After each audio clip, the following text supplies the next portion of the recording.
So then, a couple days later, I went to see him. And I went up to his apartment, and I walked through. There was this courtyard there, and there was this one devotee, and he was he was typing. He was typing, completely immersed in his work, and I associated that this manuscript he was typing, and it must be something that Swami's books. Something. So I went up to the apartment, knocked on the door, and the door opened, and the Swami was there. And he said, "Yes." And I said, "Well, I'd like to speak with you." And he, "Oh yes, come in." And then we went in together to his little sitting room. Prabhupada sat down behind this little metal box. It looked very quaint. And we started talking. He asked me my name, and I told him Bruce. And Prabhupada was talking about in India during the Raj, there was one Lord Bruce, and so on. And then then I started telling the Swami about myself, and then I just found myself saying that, well, I want to become your student, full time. And actually, I had just finished taking. I had taken a special training for teaching, and I was employed by the New York City Board of Education to teach remedial reading. It was a special program to culturally deprived children, means, in the ghettos. And so I said to Swami that, well, I've just finished my training. Actually, my assignment was beginning the next day. And I said, well, my job actually begins, I have a job, and I'm beginning it tomorrow as my assignment, but I just want to be with you. I just want to be your student. And,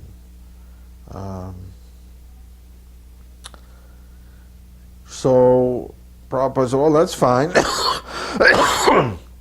But you have a job. And I said, yes. Probably kind of lit up. He said, oh, and what is the salary? So then Prabhupada explained to me Bhagavad Gita in a nutshell. And he explained Krishna telling Arjuna to do his duty, to do devotional service, to work for Krishna, but not partake of the fruits of the activity. Give all the fruits of activity to Krishna. So Prabhupada explained to me, and then he gave me a very practical instruction, first instruction. So he said, you can be my student, and you can also do your job, and you can also give the fruits of your job to Krishna. So my first service was to work and to give my salary to Prabhupada. The first contact I had with Srila Prabhupada, after having heard that he was starting a temple, was that I was about to move into a place I was going to use as a sculpture studio for myself in the Haight-Ashbury on Frederick Street. As a matter of fact, it was in 518 Frederick Street in San Francisco that I had some friends of mine had the place, and they were turning it over to me. And my first contact with Srila Prabhupada in that sense was I was rather shocked to find that somehow he'd gotten it. My studio, before I could move in, he'd somehow gotten it away, and I was very upset at that time, and I thought, what am I doing? What's going on here? I had this great studio, and now it's gone. And then I thought to myself, my heart softened, and I said, well, he's a yogi, and he's doing good, so I guess that's okay. And so I forgave fate, little realizing what an amazing turnaround was going to take place. We had an altar before even Lord Jagannath came. So in a non-self-conscious way, in a way that was very open-minded. Prabhupada, Swamiji at the time, didn't tell us about Vyasa-san, didn't make us cut our hair, didn't say anything about bowing down. And he just accepted things as they are and accepted us. And he could have gone for any segment of society, Vivekananda, whatever, try to speak to large groups. Krishna sent us, enthusiastic, young, believing we could do anything. In some ways it was good because already being adventurous or already not being too staid in the lifestyle, we were able to go along and do anything as an adventure.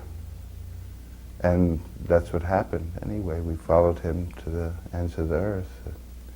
So the totem pole, there was an artist who came from New York. There was a New York contingent that slowly came to San Francisco.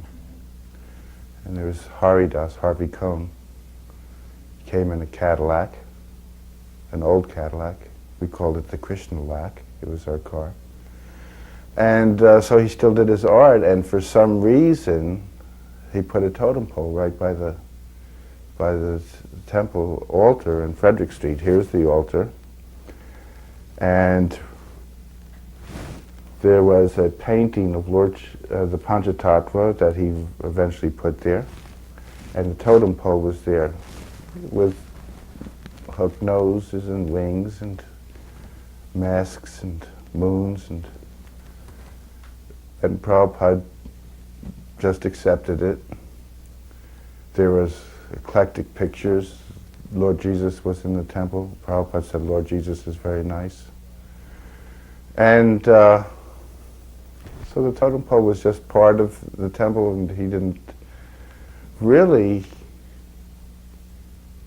tell us to do too much, except very directly. Cooking he taught. Cooking he taught Jamuna and Harsharani, Govinda Dasi. I don't know if she told you about the starvation committee, that he called her the starvation. Well, she chose to perhaps leave that out, but when he was sick at one time, she had a special diet that the doctors told to give him, and Prabhupada wanted stuffed portal or something like that, and he called her the starvation committee. That my mother came to see Prabhupada after, so 'cause I was telling her about it, and she wanted to see what. And then my brother came and joined me also, and she wanted to see what we were getting into. And so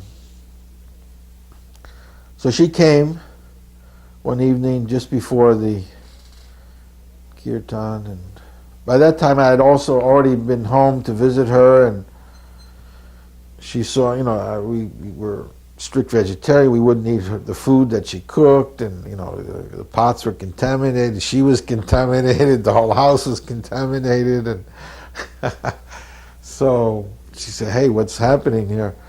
Anyway, so she went to see Prabhupada, and Prabhupada in his room had one folding metal chair, which was meant for VIPs who couldn't sit on the floor. So this chair was put out for her, and she sat on this chair, and everyone else, Prabhupada, us, we sat on the floor. And then she was asking Prabhupada, what are you doing with my boys, and this and that. And Prabhupada was explaining, preaching. And so then at a certain point, Prabhupada asked that, I'm taking care of your sons. By that time I had left my apartment and moved into the storefront. Gargamuni also. I'm taking care of them, I'm feeding them and looking after them and providing, and actually we have no income here and so on. And maybe you would like to give some donation. And my mother looked at us and looked at Prabhupada and said, well, donation, I think I've already given a donation. I've donated my sons. And Prabhupada said, oh, yes, very good. And he said, that's okay. And, but by her saying that, and it was like she gave us to Prabhupada. And Prabhupada accepted. But the strongest presence I remember when I first met Srila Prabhupada was in Golden Gate Park. It was in 1966 or 66 or 67. I was standing there and everyone was out. Hayagriva was playing trumpet. Somebody had kettle drums. There were gongs and cymbals and incense was burning, and Prabhupada was leading a kirtan in, I guess it was on Hippie Hill or a hollow over there in the Haight-Ashbury, and in Golden Gate Park. And he sat there chanting, and I had developed some sort of psychic kinetic powers because of lacking anything better to do with my energy. And I used to be able to play pinballs and move the ball around and do stuff like that, you know. So one of the things I used to do for pleasure, and it was sort of a interfering demoniac basically sort of pleasure, was looking at people when they weren't looking at me and making them turn around.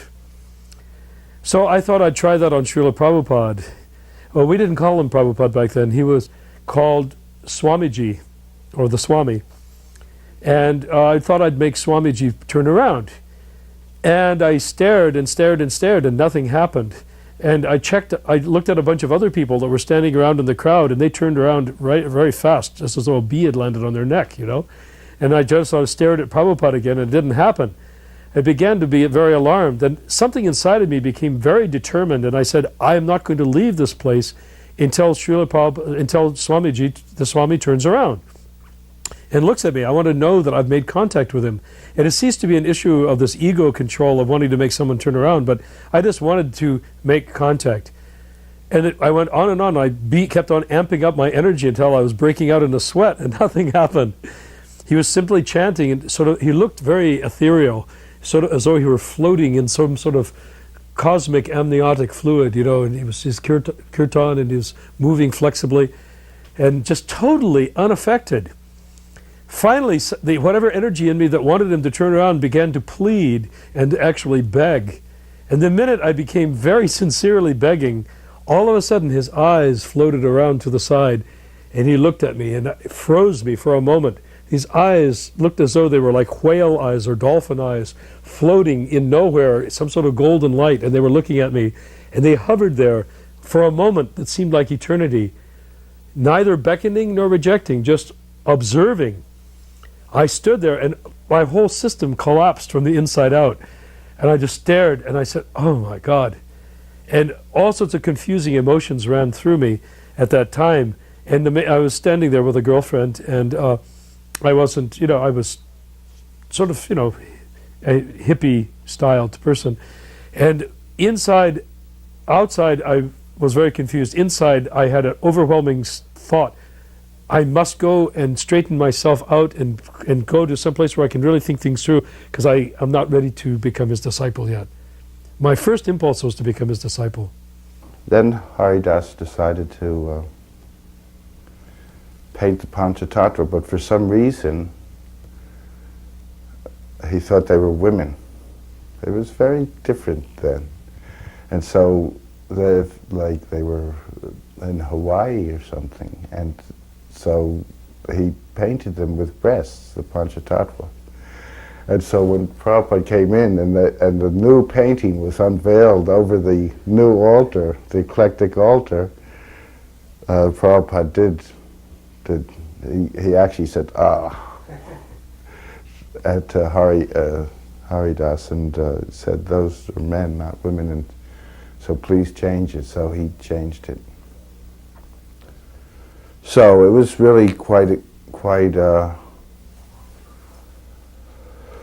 open in the beginning, and it's really an amazing thing how Prabhupada was so patient, and he just introduced things very slowly.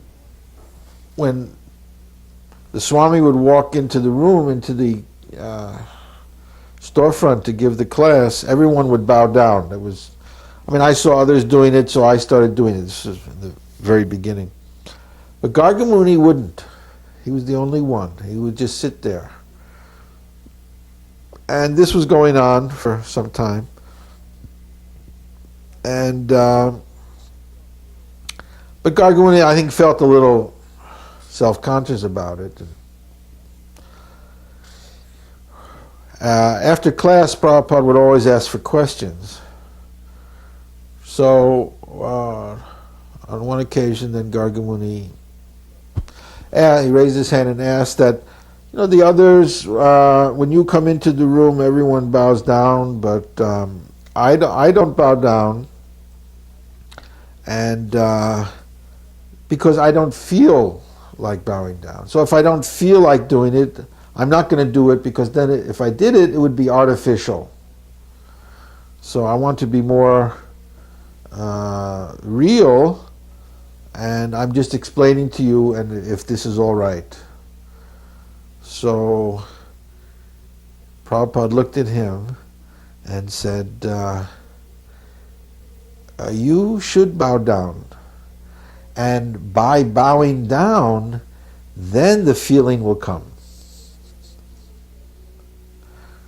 So this is a very nice instruction. And of course, he started doing that. And it worked.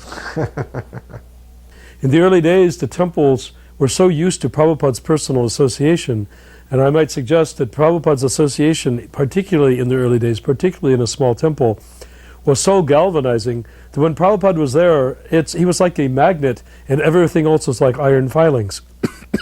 Everyone knew how to act, everyone knew what to do when Srila Prabhupada was present. All things fell into place. It was very simple to be a devotee. It was very simple to be spiritual.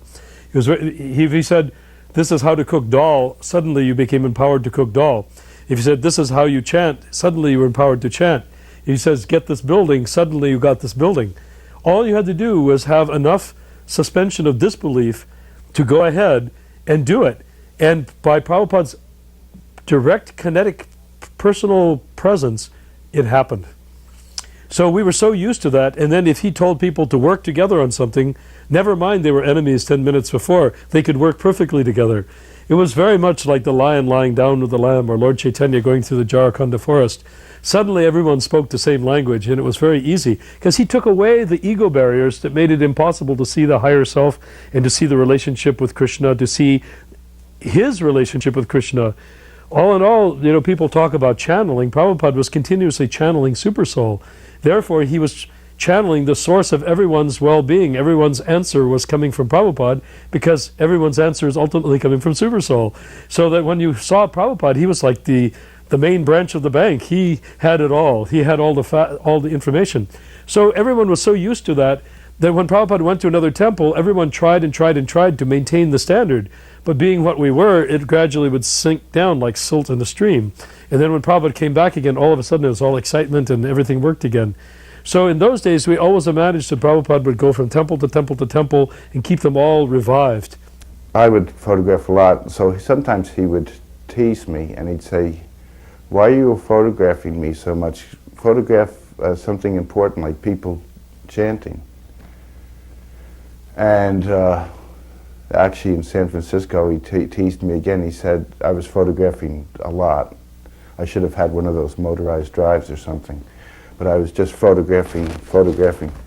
But it's because his mood changed so purely. So he said, there's a superstition in India that if someone is photographed, it will shorten their life. Or he might have said shorten their longevity. What do you think? And I stopped. I was shocked. I was photographing and he said, shorten your life. He said, what do you think? And he was looking down at me. And so I said, well, I think that it's how someone uses their life, not how long it is. And he says, yes, that is just a superstition. the initiation was, so Prabhupada asked me that I should invite my mother to come. So I did, and she came. My father wouldn't come, but she came. And again, she sat on the chair, and we had the fire sacrifice, and then, so at the end, of course, when Prabhupada gave the beads, and then, so I bowed down to him, and then Prabhupada said, no, you bow down to your mother. So I turned and I got down and I bowed down, and of course I said the mantra of obeisances to Prabhupada. But my mother, was quite, she felt quite uncomfortable having her son bowing down at her feet. And then Prabhupada instructed me that whenever you see your mother, you bow down to her. You offer obeisances. And I used to do that. Sometimes I would go home and visit them. They lived in Connecticut. Once I went there to distribute books to all our family friends. So I would, ring the doorbell, and my mother would open the door, and there was nobody there, but there I was on the ground offering obeisances. And so she didn't like it, of course, but actually it was Prabhupada's instruction, and we did it, and we felt closer to Prabhupada following. And of course the attachment, mother-son family attachment was kind of dissipated by that. It made the relationship more formal. So it was a nice instruction. At the initiation, he said in our name, but I was afraid at the initiation. I kind of knew that it meant that I'd have to be surrendering. We didn't really know what we were in for. There was no great movement at the time. As I say, there was 12, 14, 16 people around. Prabhupada was very kind, and we were eating and chanting, and no bowing down, no head shaving. A lot of fun. He was like our father, this great Swami sitting in our midst. People were still coming off LSD trips in the early morning kirtans as part of the whole scene. They'd have all-night trips, and the best place to go to the Krishna temple, chant, even if it was a bummer trip, and they'd give you breakfast. So people were coming around. And so Prabhupada, at my initiation, there were all sorts of freaks. The temple was smoking like anything because Janaki brought fruit box wood, pulped wood instead of real wood, fruit box. And we had ghee instead of butter, so it sputtered and smoked all over the place. I'm afraid my old jazz friends are coming into the place I was living and saying, don't get initiated, stay with us. Some Christian shows up saying that this is all, what do they call it, paganism, and I shouldn't do it, and he's arguing with me, and I'm kind of being swayed. And the next day, the day of initiation, actually it started off, Jamuna had actually asked me to marry her in Golden Gate Park, and we weren't sure we had a number of people who could have married us, but we said we would really like the Swami to do it. So we asked him, would you marry us? And he said, first you must become initiated. So I said, when do you want us to become initiated? And he said, tomorrow.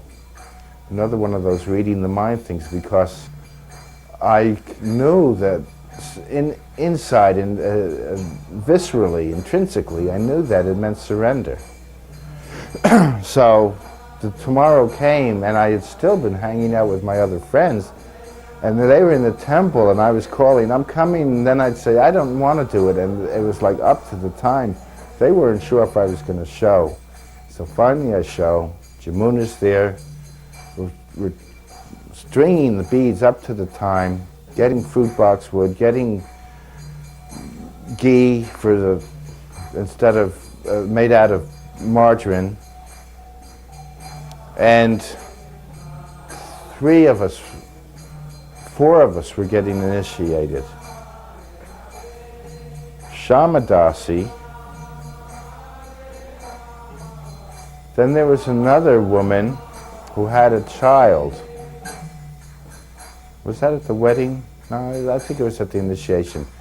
There was a child, and the woman was a really space cadet. She was one of the people, I think, who wanted to marry Prabhupada.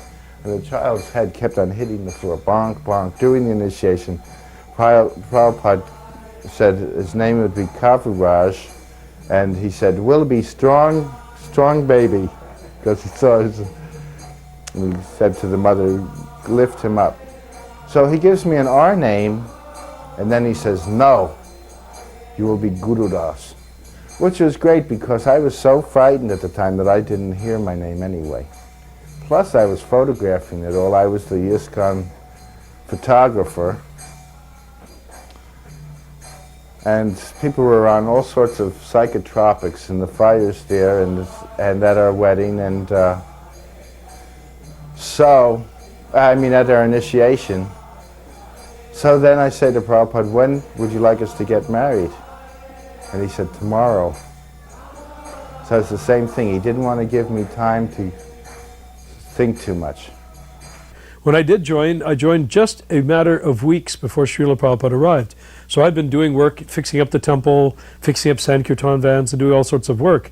And when Srila Prabhupada was due to arrive, they rented an apartment for him on Ashbury Street, I believe.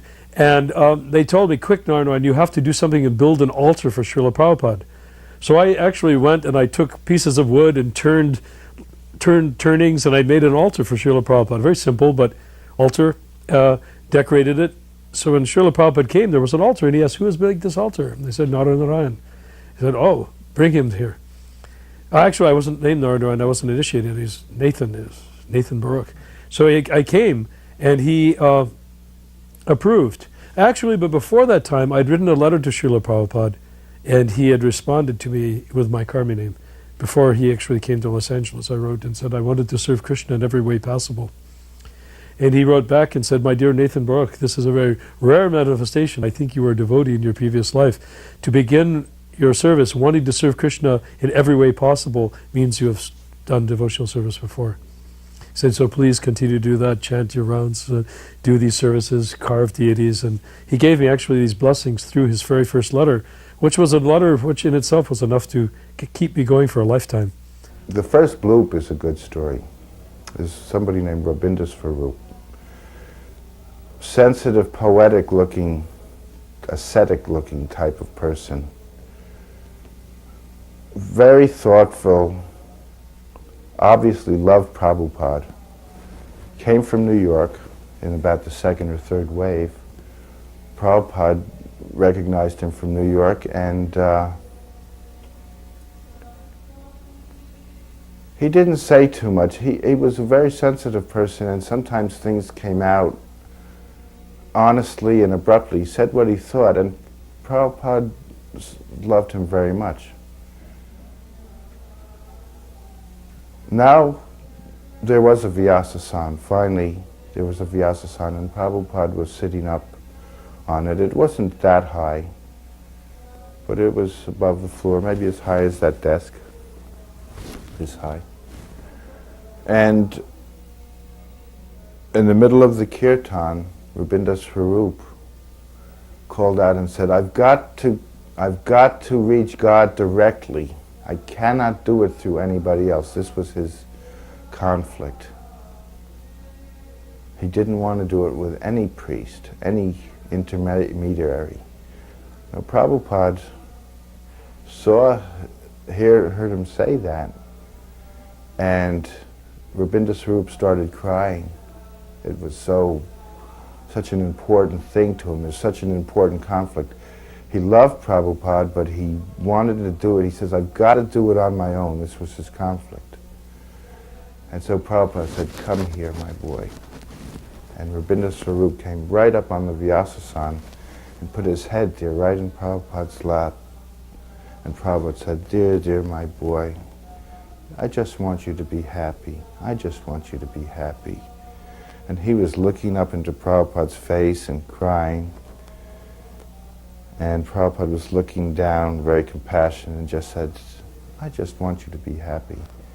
And then Ravindra Swarup bolted up off the Vyasasana and bolted out of the front doors. It was all one room. It wasn't anybody sneaking out in the middle of the night. And it was actually like a play, because we were all there and we saw him run out. And we were shaken by it, all of us, because we were a family. We were a family then, and that's the way it always has been in most of my Krishna consciousness, even after some time pioneering whatever, because there are small temples with a few people and we're building together. So we were not that many people, and we were his wife, I don't know if they are officially married, his girlfriend, Haladar, was there.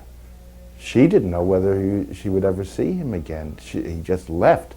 We saw him fleeting from the front of the temple after he slammed the door. Prabhupada said, "Now let us chant." And he led with the sizzling kartals, played them so nicely, or the bongos in those days. Didn't say anything after that. We chanted, we were crying. Somebody else might have heard something. I don't remember him saying anything about it. Then at a certain point, Prabhupada got the stroke. That was Memorial Day weekend in '67. And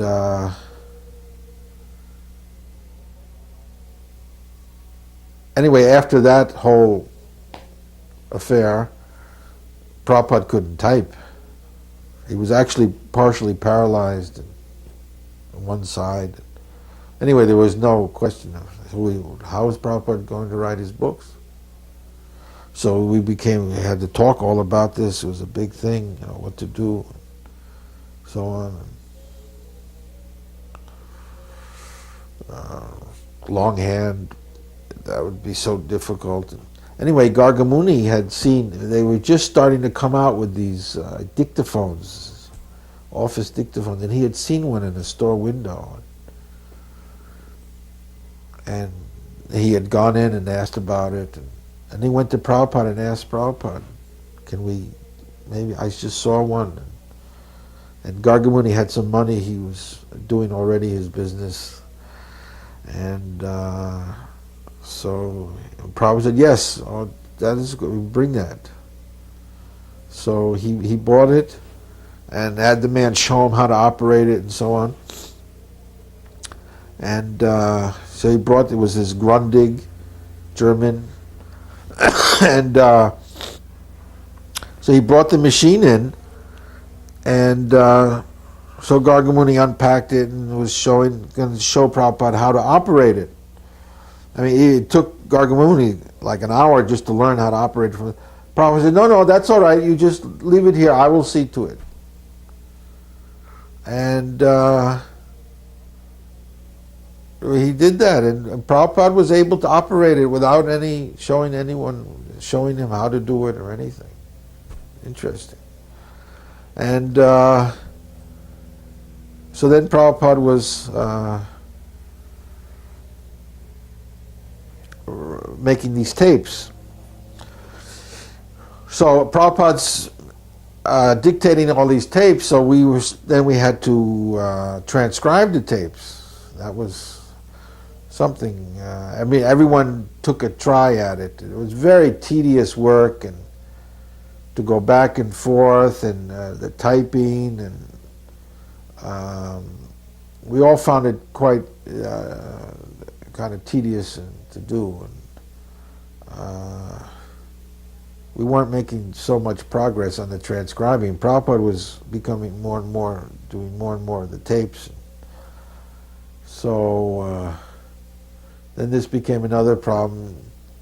Hayagriva was the best typist, but then he was going to teach in the university and so on. So it became, that was a problem. So then one day, this boy walks in the storefront. His name was Neil. And he was from Antioch College. In Antioch College, they have a program where you can work at a job and get college credit for that job if it has something to do with your study. I don't know what his study was, something in sociology. So he just came to New York and wanted to work for some organization for a semester. And so he picked the Hare Krishna. And I mean, he just kind of walked in. He didn't even know what we were doing or anything. And anyway, I asked him, well, what can you do? He said he wanted to do some. I said, well, what do you do? And he said, well, I'm a typist and I'm a transcriber. I said, okay. It was like the answer to the prayers. There was all these kinds of little miracles. These are like little miracles. Everything with Prabhupada was always these little miracles, one after the other. And we didn't even have a table for him to use. We like made some cartons, some fruit cartons, and put a piece of wood there, and put the dictaphone there in the corner of the apartment, and boy, he just raced through those tapes. And it was such a nice, Prabhupada was just making more and more tapes, and he's just racing through transcribing. We had the editing. And he finished Bhagavad Gita, he did Nectar Devotion, Teachings of Lord Chaitanya, some other things, Ishopanishad and so on. And of course then when his semester ended, then he left, never saw him again. But he had done so much. And it was just what was required. The first alone experience I had with Srila Prabhupada was in Seattle. At the time after I finished decorating that temple, he came up. It was a glorious success. And we found a horrible, they'd found a bad place for him. He didn't like it. And Jayananda and Govinda Dasi and I went out in the middle of the night, in the middle of a fog, and were driving wildly around chanting and praying for a place for Prabhupada. We were driving up, I think, on Capitol Hill, and all of a sudden, in this dense fog, where we could not even see the road, a sign emerged that said, "For rent."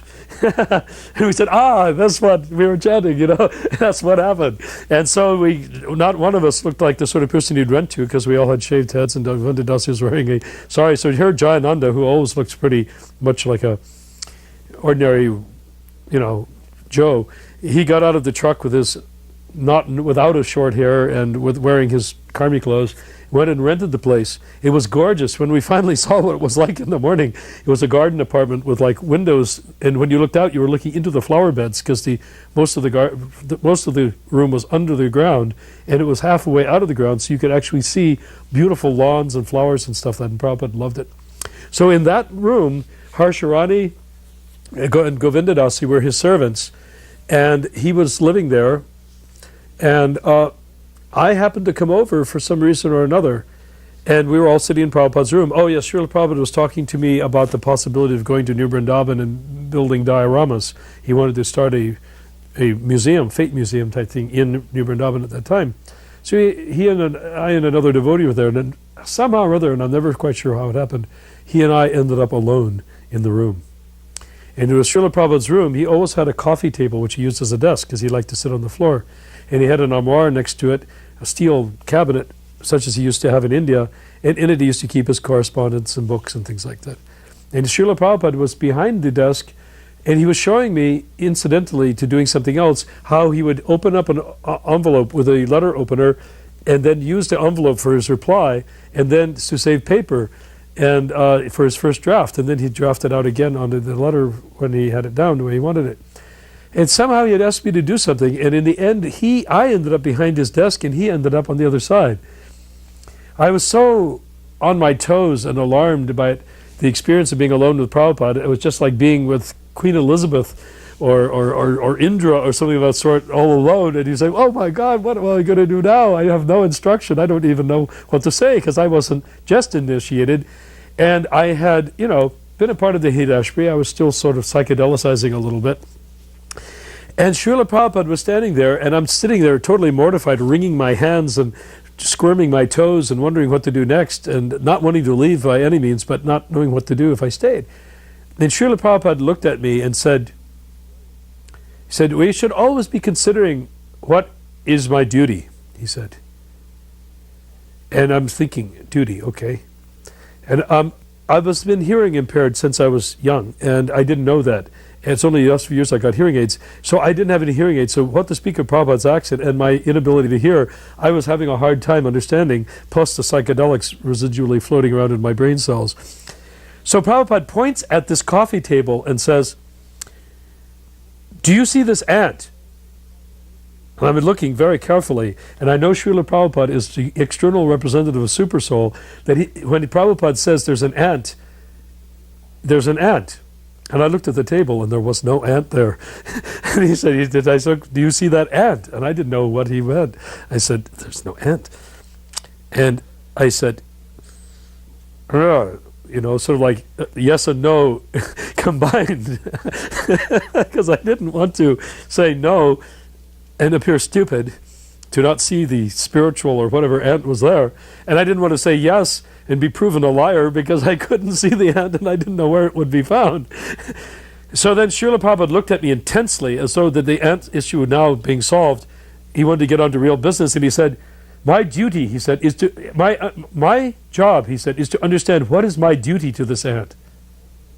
I said, oh no. I said, not only there's an ant that I can't see, but now I have a duty to it. I said, what am I going to do?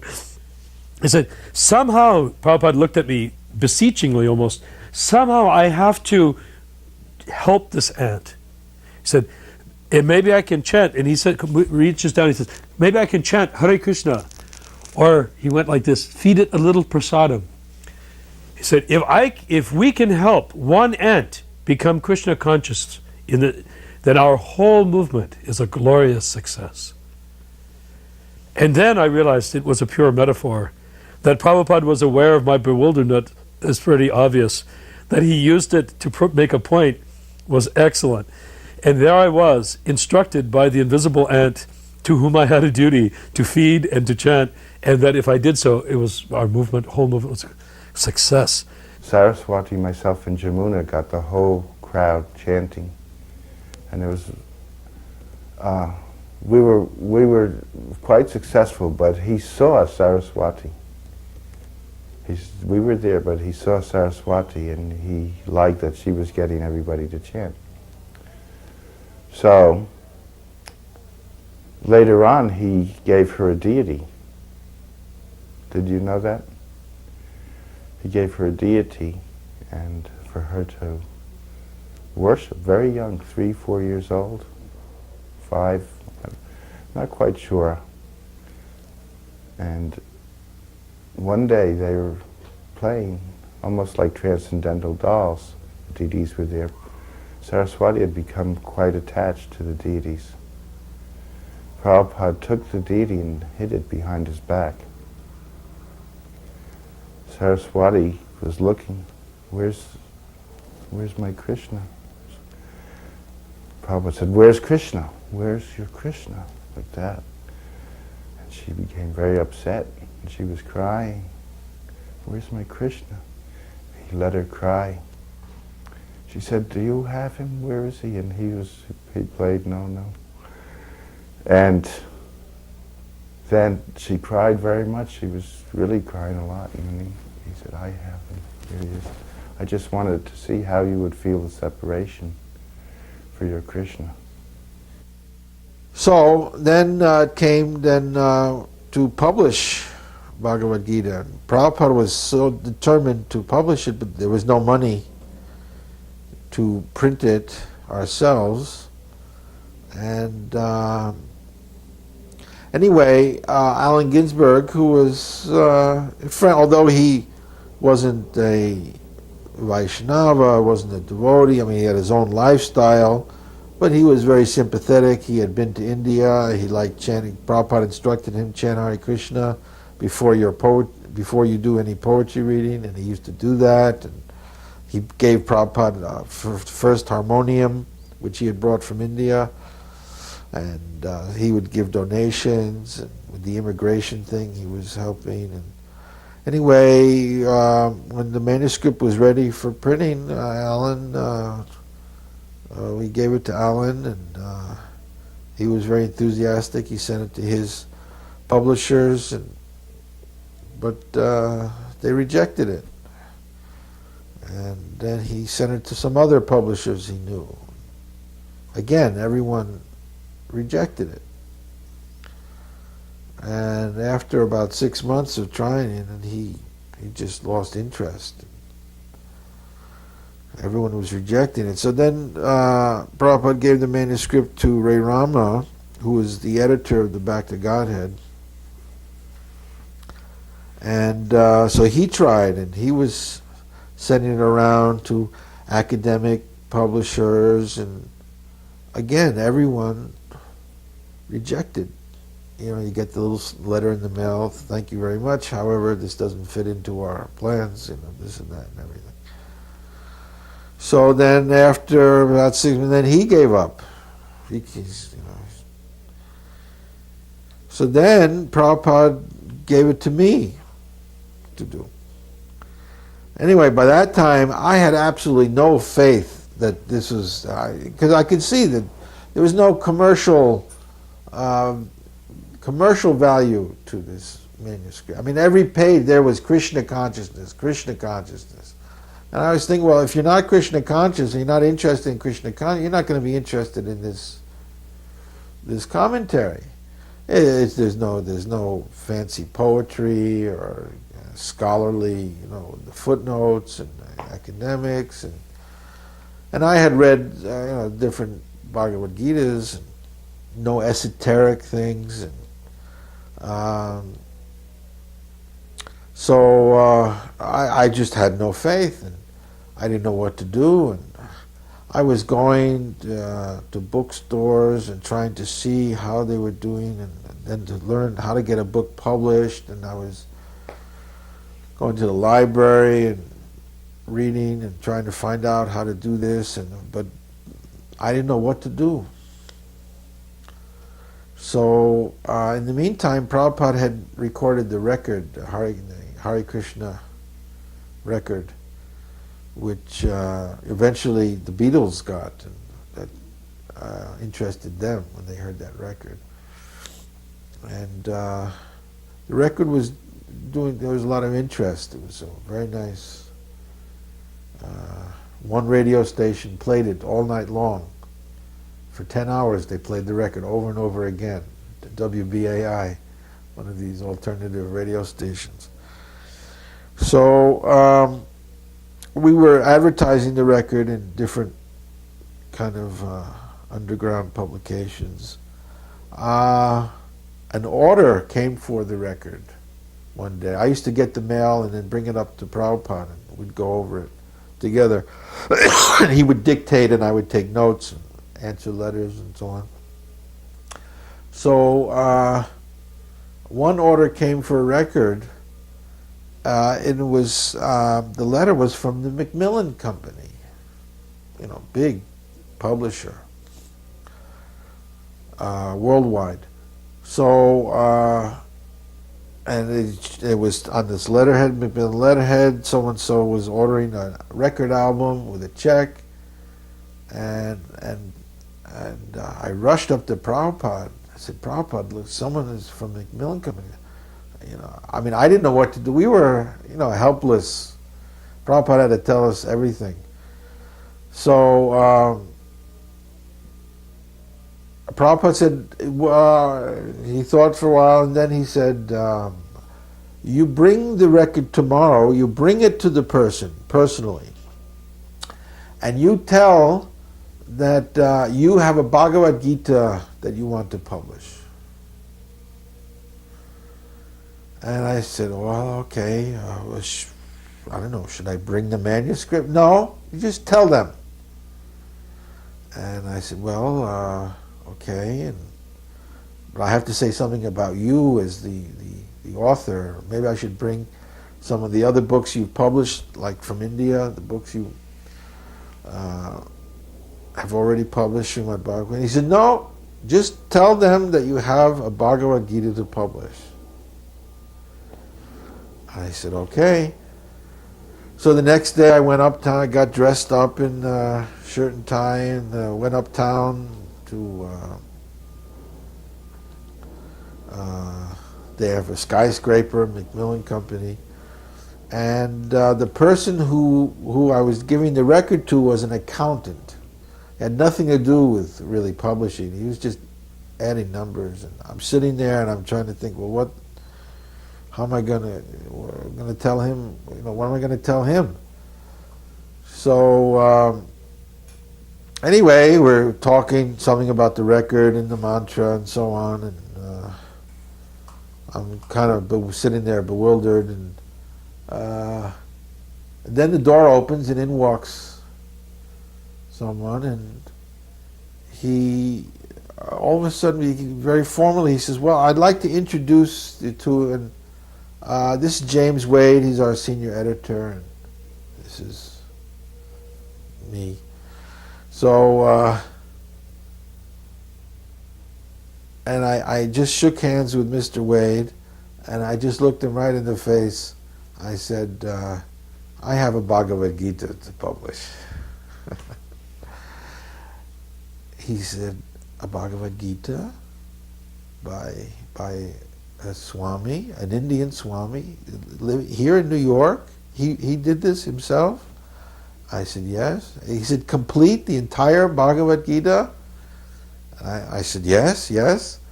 And he said, well, that's exactly what I'm looking for to fill out our religion section. I got Buddhas, and we have the Quran. We have everything. We don't have a Bhagavad Gita. I need a Bhagavad Gita. Can you want us to publish? Well, we'll publish it. We'll publish it. And I couldn't believe what was happening. He actually agreed to publish it. He didn't even see the manuscript. Everyone else had rejected it for whatever reason, and here he is accepting it without even seeing it. I mean, I couldn't even believe it. I just flew back down to Prabhupada and told him the news. I was so excited, and Prabhupada it was like he was expecting it. Prabhupada just nodded. We were in Columbus, Ohio, at that incredible time when Prabhupada led a kirtan at, I think it was University of Ohio or Columbus State or whatever it was, and everybody was so ecstatic they began dancing, but there was no place to dance because it was an auditorium, so they all stood up and were dancing on the handles of the on the armrests of the theater seats. Not devotees, everybody, thousands of students were there.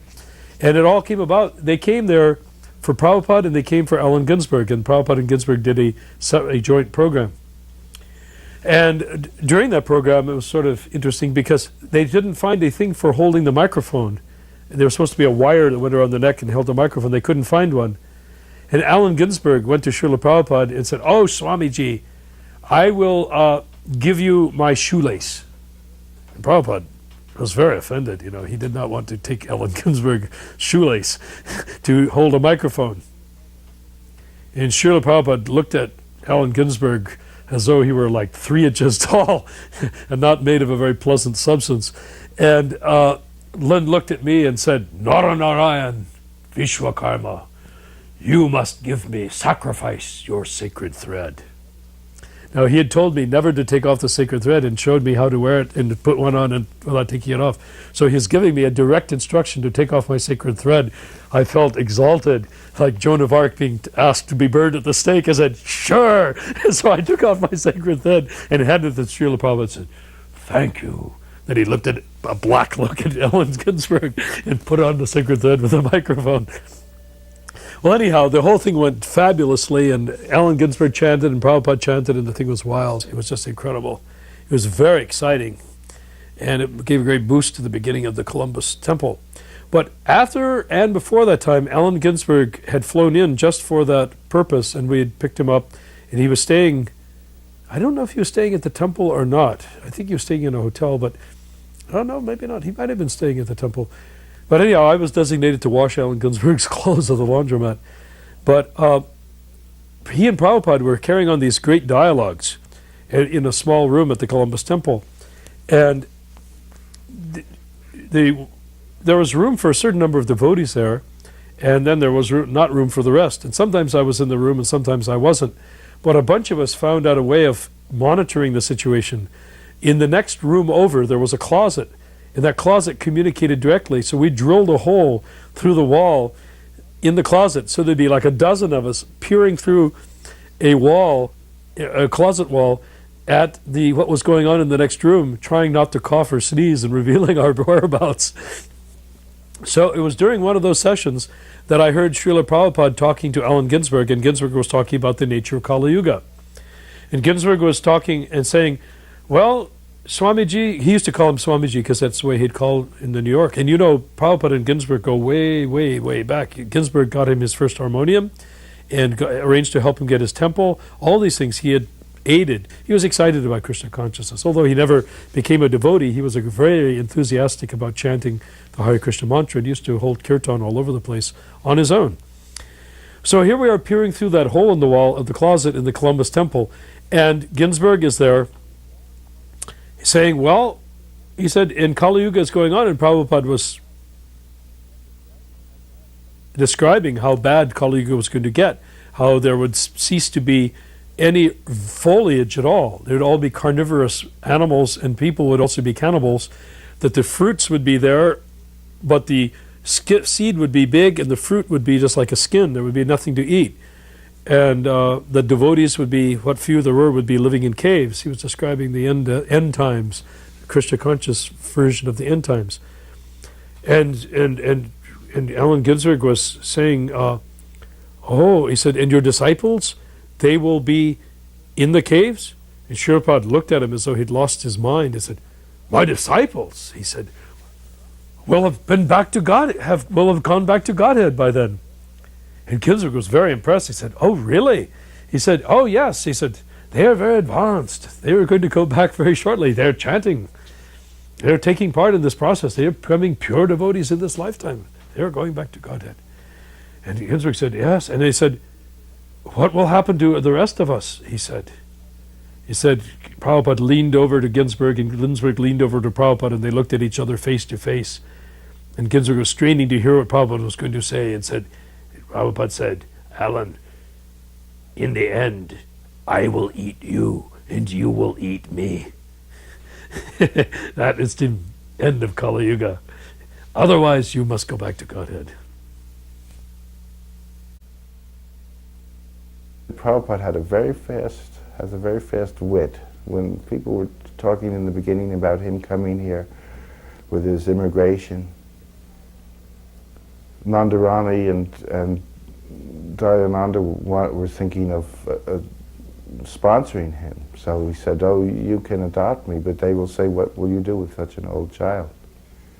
And then Allen Ginsberg offered a woman to marry him. And he said, no, I cannot do that.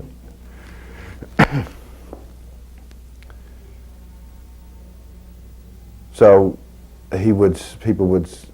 I saw his wit, and the people would say, oh, Swamiji, you look so nice today. And he says, just today. He would be like that, fast wit. And the early time, there was more than one woman that asked him to marry him, not for immigration, but There's one person that followed him up to Montreal. We were. It wasn't like people were getting kicked out of the temple too much for anything. You had to really do a lot to get kicked out of the temple. We were, in the first days, we were having a rousing hour and a half kirtan, and then going out and having a cigarette after it, like it was the theater or something, intermission, with the dogs there tied up in front of the temple, because dogs wouldn't be allowed in the temple. You know, when Prabhupada got his stroke, it was Memorial Day weekend, and Memorial Day weekend in New York, everyone leaves New York City. It's like this huge exodus. And I could see Prabhupada couldn't function, I mean, it was serious. So I called my family doctor, but he was out of town. And, you know, you just get the answering service. I asked other devotees, anyone know any doctor? And nobody knew. And I was calling. I just took the phone book. I started making random calls. Whomever I called, everyone was out of town for the weekend. Everybody goes. At least in those days, I don't know now. And I mean, I'm just calling and calling, and it's hard enough to get anyone to come to a residence anyway. And I actually could not get any doctor. And, you know, it was either bringing Prabhupada to a hospital. I didn't want to do that. And ultimately, I just got some kind of doctor's referral service, municipal thing. And eventually I was able to get through them some doctor. And finally a doctor came. And he was this little old, I guess maybe Jewish guy.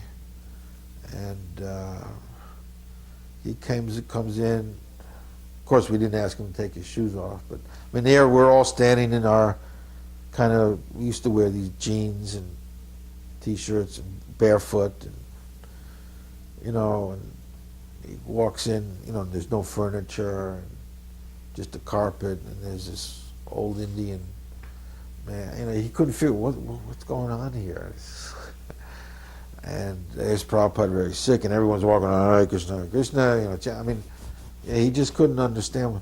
So it took him a time just to understand what's going on here, then what to speak of examining Prabhupada. And he was a very kind of boisterous type of person, and so he examines Prabhupada, and then, you know, with the stethoscope, this, that. And afterwards he goes outside, and so we asked him, so what's wrong? He said, well, I think the old man, he prays too much.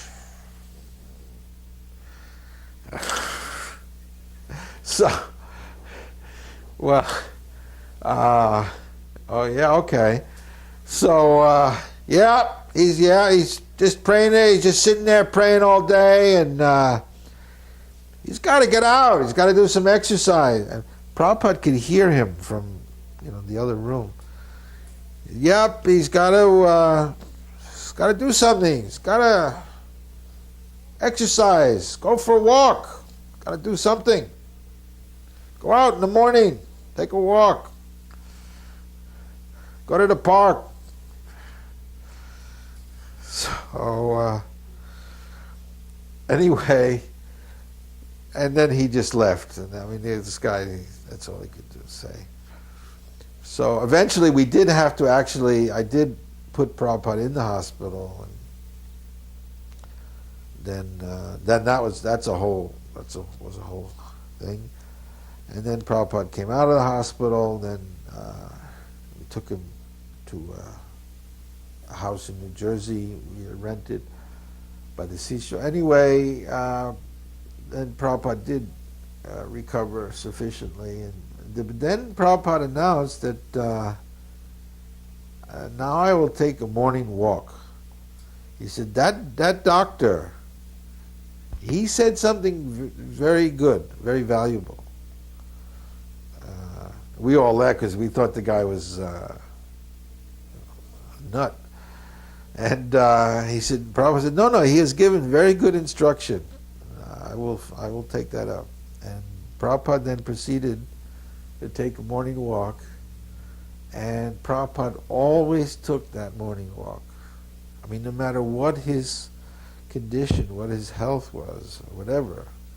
I mean, I know stories of Prabhupada when Prabhupada was in Switzerland and it was snowing out.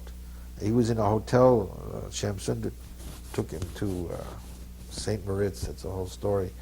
But Prabhupada couldn't go outside for his morning walk, so he took his morning walk in the corridors of the hotel, walking, just as if he was outside. He was just walking and walking. I mean, I know when there was an automobile accident we had in Mauritius, and we were all had been injured, even Prabhupada. The next morning, Prabhupada rang his bell. We were all aching and paining, and Prabhupada, he was injured even more, and on his leg and so on. He rang his bell. Where you going? Morning walk. And we were like hobbling, and but Prabhupada went on his morning walk. And Prabhupada was also he was much older than we were. Because you feel when there was a big tension like that, you feel the next day all that adrenaline. It gives you a lot of pain. So, but Prabhupada went on his morning walk. So Prabhupada followed that instruction. It was a call-in talk show. The man had a reputation of not being so kind to guests. His name might have been Ron Owen, but that could have been the TV program. I arranged it. We went down there, myself, Jayananda, Mukunda, maybe Hayagriva. Since it was a call-in program, Gargamuni suggested, why don't we call in some questions? So we got the number, we poised at the phone, live talk show. Welcome Swamiji, welcome to the United States. A brief introduction.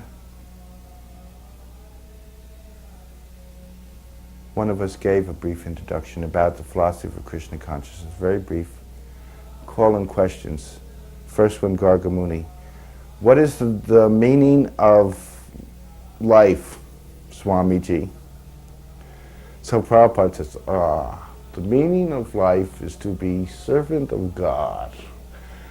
So that took about 20 minutes, and this is like a call-in program. They want like sound bites and all this kind of stuff, although they didn't have the term sound bite then. But so then the next question is, why are we on the Earth planet, So Prabhupada, again, a long answer. So now the man says, we want questions from somebody else besides your group. So they were obviously being screened by somebody in the engineering room, and the third question was a tremendous question, like, why are we here? What is our purpose for being here? Again, a great question. Prabhupada takes 15, 20 minutes. So now, for juxtaposition, for variety, the guy wants to get another point of view. So this woman sounds like a Midwest twang, calls in and says, Swamiji, why is your temple in the Haight-Ashbury? And Prabhupada says, the rents are inexpensive. So she says, why are you teaching hippies? And that might have been when Prabhupada said, they are not hippies, they're happies. It might have been at that time. She said, now how did you get here from India? And he said, I have received a free passage from my friend Sumati Moorji on the Scindia line. So she said, who paid for it? And he said, well, free passage means there's no payment. So she was getting frustrated, and you could hear her. So she said, are you a freeloader? Prabhupada never heard the word before, but he just said, yes. And we could hear her like fall down on her Formica kitchen floor. It sounded like she fainted, and the guy says, well, I don't like her questions anymore. I'm going to punch her out. So then he started asking questions about, like, what's that mark on your forehead and those kind of things, and then the program ended. But that was one program. When I was making the Kartamashad murtis, casting them, and Govinda Dasi was painting them in 1969, I made 18 of them because that's how many temples we had at the time. And I said, well, Srila Prabhupada, my task is over. I've made as many deities as there are temples. I guess that's it. And Srila Prabhupada said, no, you must continue. I couldn't continue because the mold went out, and I couldn't make another casting. But I said, really? Well, who will we sell them to? I said, we won't. I said, if we sold them to karmis, they might put them out on their lawn as some sort of lawn furniture, lawn ornaments like flamingos or whatever. And Srila Prabhupada said, if one karmi buys one murti and puts it on his lawn, our whole movement will be a glorious success. And I thought, wow, that's a lot different than than the general gist of what we have been pursuing. The idea that any contact with Krishna is a good contact with Krishna. And it was from that point on that he encouraged cottage industries and was saying that cottage industry is the way the people should do, because you keep your family together in the house instead of going everywhere. And he was very much against that. He was always talking about the commuter trains. They were going so fast that way simply so that later they can go so fast the other direction. And that the train only enables people to live so far away that they never see their family. People are meant to live in the same house with their family and work there. Not everybody works together. He said the grandmother works, the son works, the child works, the wife works. They all make something, like the paintings in Puri or Rajasthan. It's a group effort. And it's all done by people that know how to do one part. And they make these products and they sell it. And they stay together as a family and spend the rest of their time God conscious. He had told me, at one time I was in Vrindavan, Achyutananda came. I don't know if this is appropriate for this, but he had gone to Prabhupada, and I was there, and he said, Gurudas should wear yellow robes. And we both looked at him, why? And Prabhupada said, Achyutananda said, because he is a householder, but he preaches like a sannyasi, and so he can wear yellow robes. And Prabhupada looked at him like, and I didn't care, and so that was shot down. So Achyutananda went on that, well, Gurudas is in Vrindavan, but it would be really good if he could come preaching around India. There's many places. And I had done that somewhat.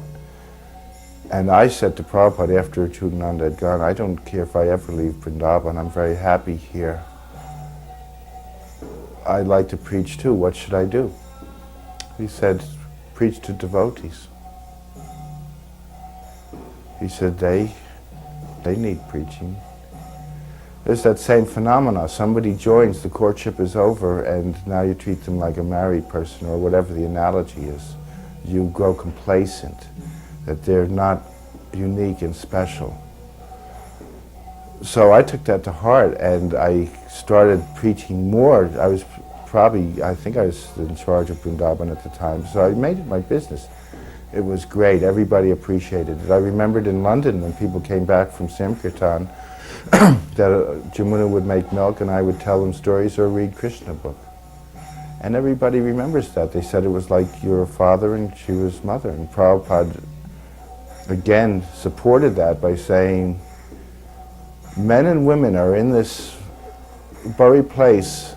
There's just on one floor difference and there's no mixing. That is because this is a family. It is not artificial here. You are like father and Jamuna is like mother. He said it is not artificial. So it's that family type of thing.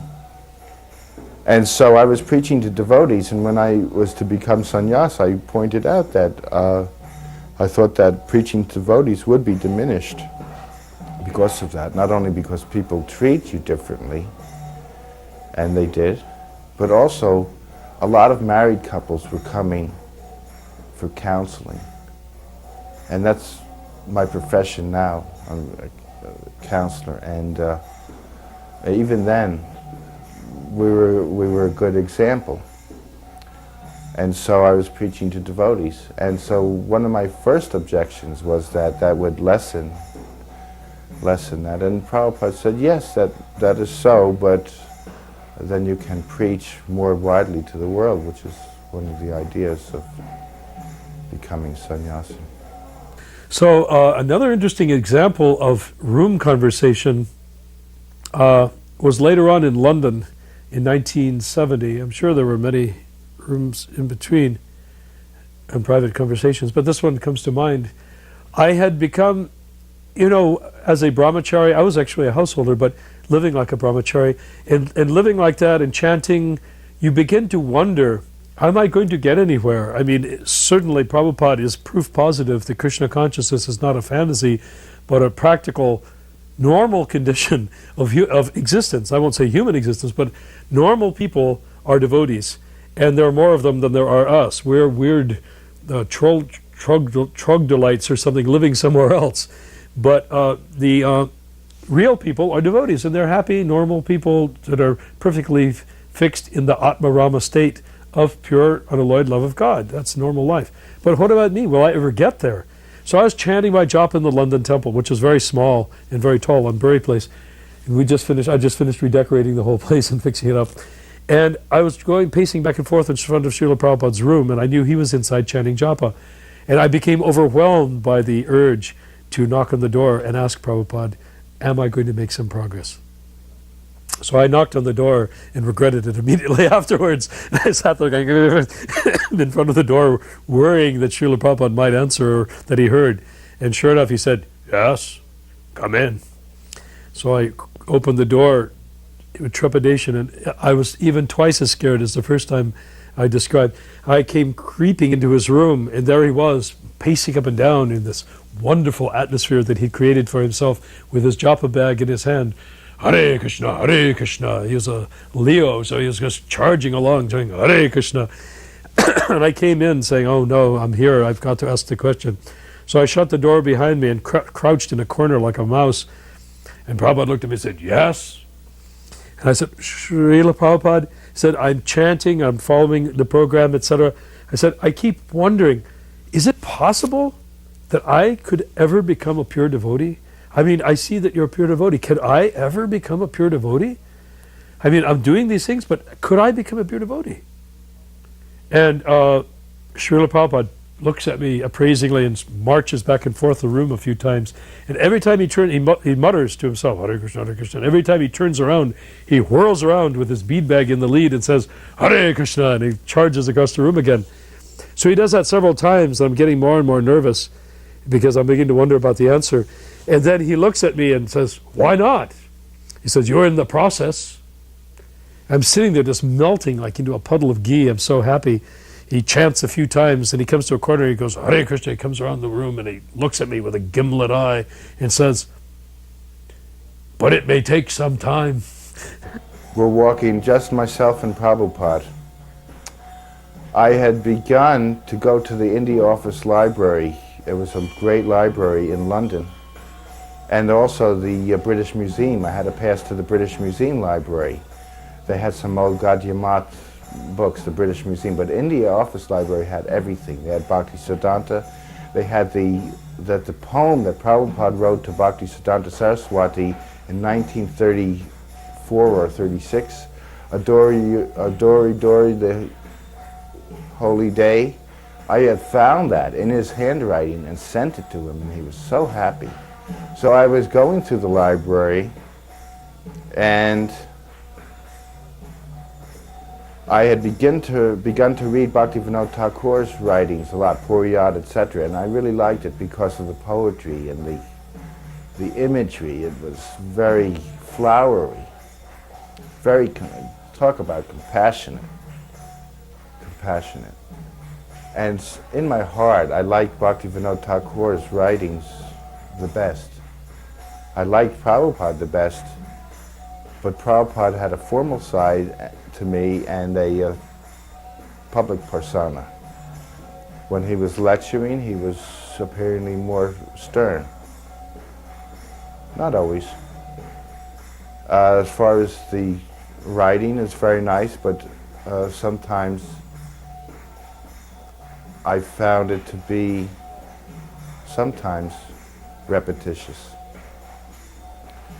So in my heart, and I'm not reading this as blasphemy, I'm just being honest as a person, I like Bhaktivinoda Thakur's writings the most. So I lied on the walk. I said, I like Bhaktivinoda Thakur. Bhaktivinoda Thakur is my second favorite author. Prabhupada looks over at me and says, second? Again, at least I read that he read my mind. So I said, actually, he's my favorite. He said, yes. He said, if I was 1/10 the, and he sobbed, and I don't know the word, if I was 1/10 the of Bhaktivinoda Thakur, I would be a great devotee. Yeah, you see, all these different things, the different aspects of the movement, Prabhupada didn't specifically, order them, but he kind of, he guided us, but we had to find them out for ourselves. And it had to come from our enthusiasm and our realizations. He never made any demands. I mean, even everything, to begin with, like even initiations, he didn't say, all right, now I'm going to initiate you. No, we had to come to Prabhupada and ask, would you initiate us? He never said, now you wash my clothes. We had to come to Prabhupada, can I wash your clothes? So that's the way it was done. Can I learn how to cook prasadam? To make dal, and like that. So even like the Harinam, we would always. Even when Prabhupada was there, Prabhupada led every kirtan. He would play the drum, he would say the prayers, he would lead the kirtan. But nobody even dreamed of singing a kirtan himself. Prabhupada did it. The Swami did it. You see? So when Prabhupada left to go to India, to Vrindavan after his stroke, so then we had to do ourselves. As a matter of fact, when Prabhupada left to go to San Francisco, he left to go and do the mantra rock dance Mukunda arranged, and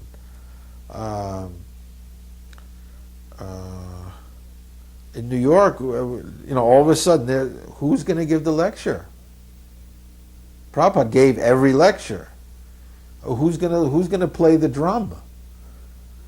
And we were just standing around not knowing what to do. All right, why don't you try? Okay, and like this, and okay, I'll give the Raymond said he'll give the lecture, and this, that. And so we just started doing and then I wrote a letter to Prabhupada that we don't know, we miss you, and anyway, Prabhupada wrote back, oh, it's very nice that you are missing me, and if you like, he said, you can put my photograph on my sitting place. So, in Prabhupada's apartment where he would sit. So, we didn't even have a photograph. Nobody had a camera. We didn't even wear watches. That was, that's where we were coming from. It was things. We didn't want things. So, I'd had asked devotees in San Francisco to take a photograph of Prabhupada and send it to us. And then we had it blown up and framed, and when we put it at Prabhupada's desk. So with the street chanting, Prabhupada would go on Sundays. He would take us to the park, and we would carry the rug, and Prabhupada would sit under a tree and have the kirtan. But it was Prabhupada having the kirtan. Nobody ever thought, well, we'll go ourselves. I mean, because everything was done by Prabhupada. But then when Prabhupada wasn't there, but of course we only had the kirtans in the storefront or in the park.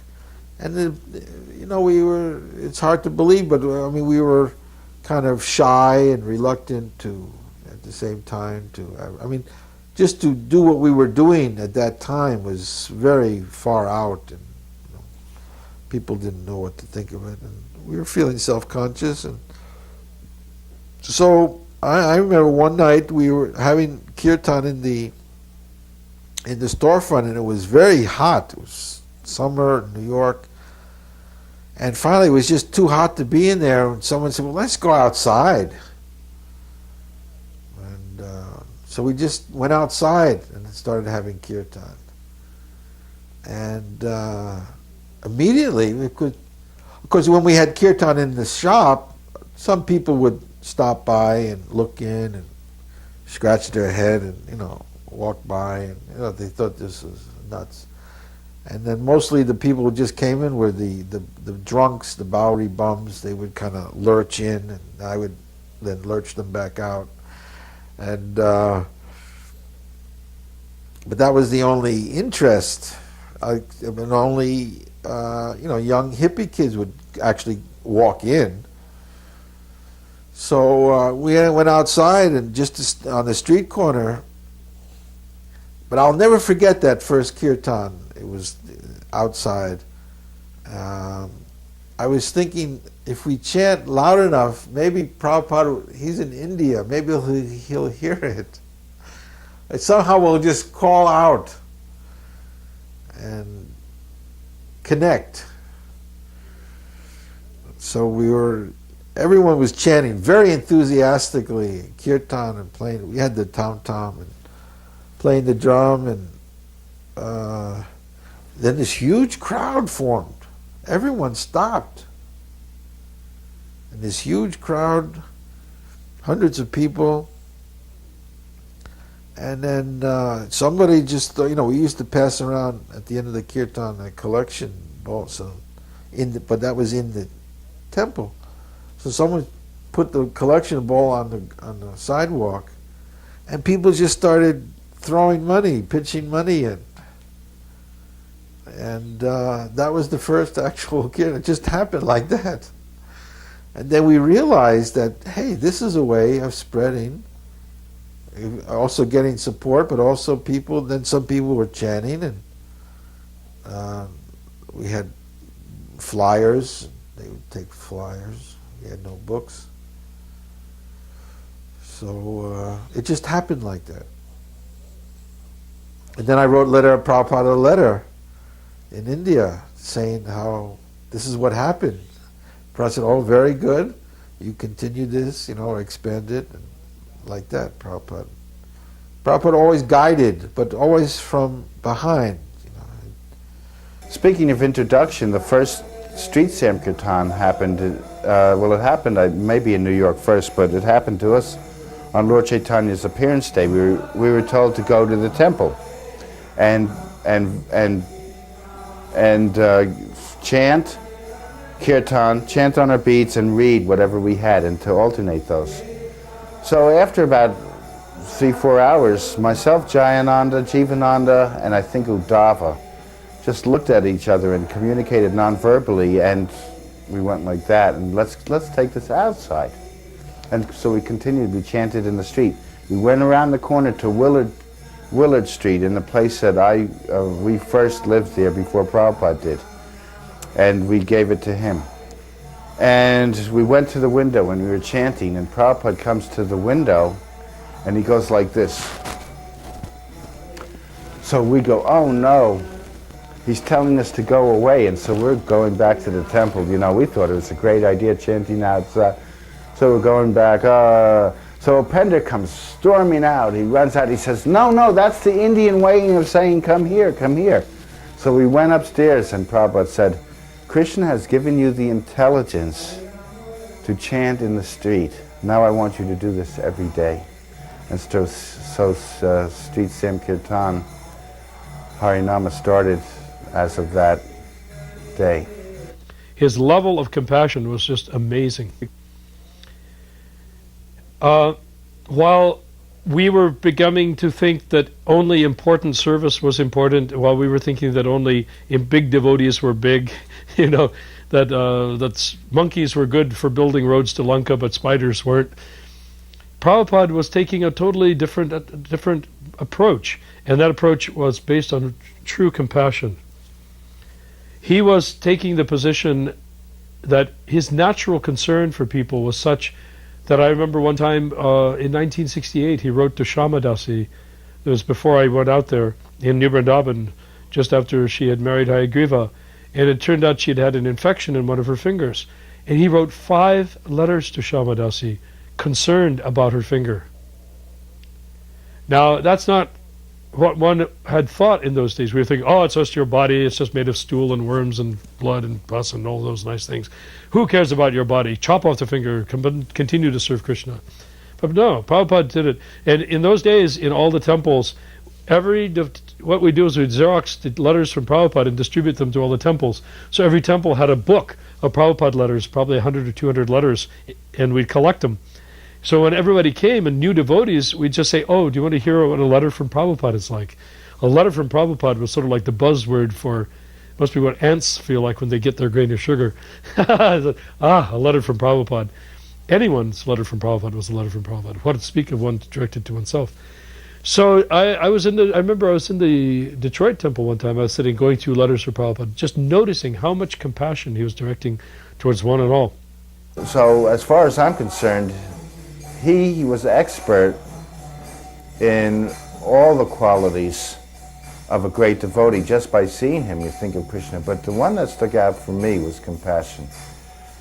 Prabhupada, although very non-compromising at time and very strict, was open-minded, doing what the situation called for. If it meant tying up a microphone with a Brahmin thread, or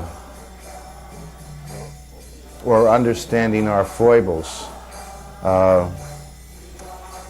He once said to me, if I don't forgive you, and he usually did, if I don't forgive you, with a compassionate face, he said, then Krishna will forgive you. And if Krishna does not, Radharani will. In the final days, which was the most poignant, we were there in Vrindavan and having like the vigil, the kirtan, and taking turns chanting softly with the little symbols. And at a certain point, I got sick. I got this fever. I don't know what it was. I just one day just walked back to my room and just collapsed right in my room, and just fever. And so I was sick for a few days, and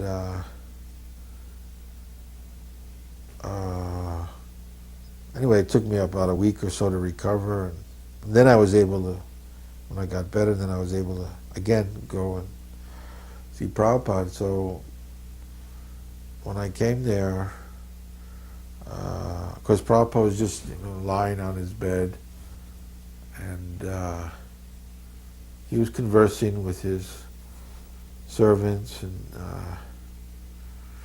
sometimes he would ask who was having the kirtan, and so that particular day he asked, and they said, they mentioned my name, and then Prabhupada said, oh, Brahmananda, and then he made me come, and then I came forward, and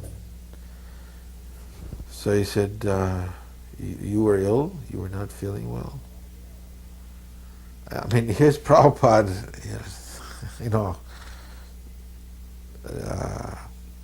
just completely shriveled, and I mean, Prabhupada was not maybe feeling. I mean, when Prabhupada was concerned, I'm not feeling well. I had just a little fever.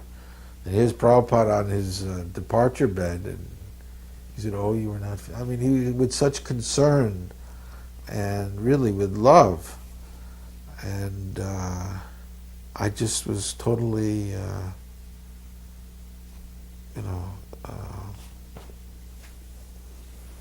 affected by that. How Prabhupada could be thinking that I wasn't feeling well.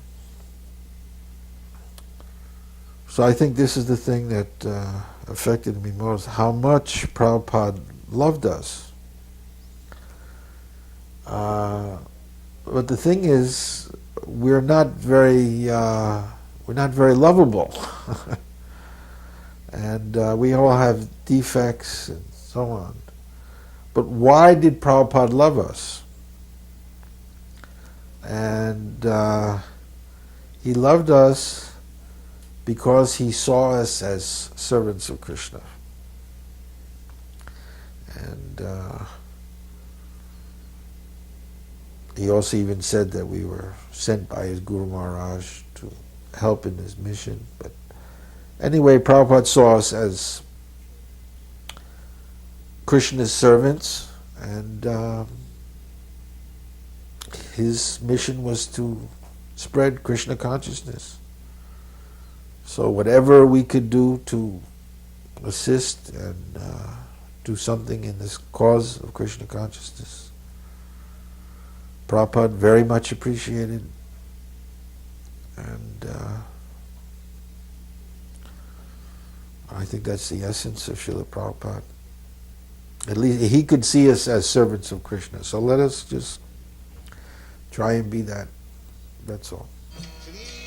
Krishna Chaitanya Prabhu Nityananda